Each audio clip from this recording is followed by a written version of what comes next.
बिहार में बढ़ रहे ठंड और कोहरे के साथ साथ चोरी के वारदात में भी काफ़ी बढ़ोतरी आई है।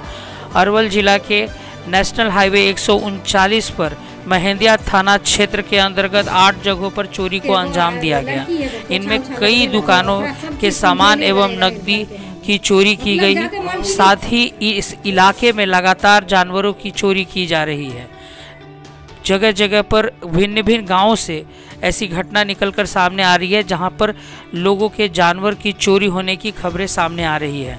इन सब घटनाओं के बाद भी पुलिस की कार्यशैली पर लगातार सवाल उठता आ रहा है कि आखिर क्यों पुलिस इन चोरों को नहीं पकड़ पा रही है।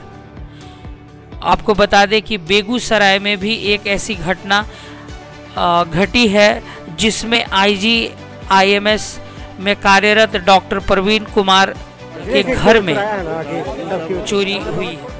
कुमार जी के यहाँ चोरी हुए जो IGIMS पटना में स्थापित है, उनके घर में ताला लगा हुआ था और लाखों की चोरी हुई है। अभी फ़िलहाल आने वाले समय में 2-4-5 दिनों में जब से कुहासा बढ़ा है, बकरी नगर के आसपास चोरी की घटना लगातार बढ़ रही है। प्रशासन को इस ओर ध्यान देना चाहिए और यह जो चोरी हुई है बहुत ही निंदनीय है।